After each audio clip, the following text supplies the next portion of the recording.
Finally मैंने it welcome to the diary ये series start कर दी है। इसके 3 एपिसोड्स देखने के बाद ही मैं आपको बता सकता हूँ कि कितनी ज़्यादा बेहतर होने वाली है ये सीरीज। सबको पसंद आएगी, क्या पसंद आएगा क्या पसंद नहीं आएगा, क्या दिक्कतें आपको बुरी लगेगी। ये सीरीज जब स्टार्ट होती है तो अपनी स्टोरी के तीन अलग अलग रास्ते खोलती है। पहला रास्ता इसमें बच्चे अपनी ही इमेजिनेशन के अंदर उलझे हुए हैं। उनको अजीब अजीब से क्रिएचर्स, अजीब सा कुछ हो रहा है उनके साथ, जिनके एक्सप्लेनेशन वो ढूंढने की कोशिश कर रहे हैं। ये सबसे ज़्यादा इंपॉर्टेंट होने वाला है स्टोरी का पार्ट। यही सबसे ज़्यादा एंटरटेन करेगा आपको, इसमें सबसे ज़्यादा एंगेजमेंट देखने को मिलेगा। इसी के अंदर सबसे ज़्यादा स्केरी क्रिएचर्स और सीन्स आपको देखने के मिलेंगे।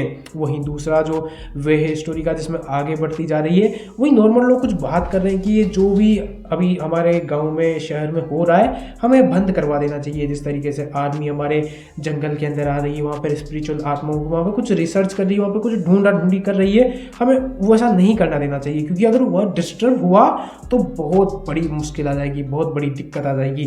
और ये सारी चीज़ें जो है सीरीज़ की स्टोरी का इंटेंसनेस, सीरियसनेस को बढ़ा रही है। और वहीं आर्मी वाला जो चीज़ को आप देखो, ये तीसरा तरीका है जहाँ पे आर्मी कुछ ढूंढने में लगी हुई है, कुछ वेपन्स जिससे अपने दुश्मनों को मार सके। मतलब उसके दुश्मन जब उनके पास आएंगे तो वो चीज़ जो वेपन वो ढूंढ रहे हैं उनके दिमाग के अंदर घुसेगी, उनको खुद को मरने में मजबूर कर देगी। लेकिन दिक्कत यहाँ पे जो आर्मी के सुपरवाइजर जो वहाँ पर काम कर रहे हैं वो खुद डरे हुए हैं कि वो चीज़ इतनी खतरनाक है, अगर हम उसके साथ और आगे बढ़ते ही गए तो पता नहीं वो हमारे साथ क्या करेगी, वो पूरी दुनिया को पता नहीं क्या देखने को मिलेगा।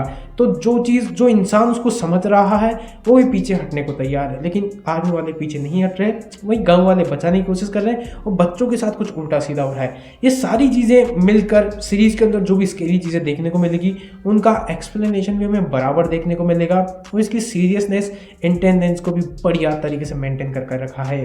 वही सीरीज़ के अंदर जो बच्चे अजीब अजीब चीज़ें देख रहे हैं वो जब देखते हैं उनकी इमेजिनेशन होती है। लेकिन एक प्रॉब्लम ये है, जब वो इमेजिनेशन से बाहर निकलते हैं तो वो एकदम क्वाइट और एक शांत वातावरण में होते हैं, जब वो सेफ है बिल्कुल। लेकिन वो चीज़ बिल्कुल ऐसी नहीं है। अगर आप इमेजिनेशन में अगर मर गए या इमेजिनेशन के अंदर आपके साथ कुछ हो गया तो शायद आप हकीकत में भी मर जाओगे। जैसे कि आपको एक सीन देखने को मिला, वो भी एक कंप्लीट इमेजिनेशन थी, दूसरी वो भी एक कंप्लीट इमेजिनेशन थी या रियलिटी थी, आप कंफ्यूज हो। वहीं एक सीन जहाँ पर आप कंप्लीट रियलिटी में हो, आप मरने ही वाले हो, लेकिन वो इमेजिनेशन थी। ये सारी चीज़ें है सीरीज के अंदर है। आप परेशान भी होते हो कि यार इमेजिनेशन, लेकिन हमेशा वो इमेजिनेशन नहीं होती।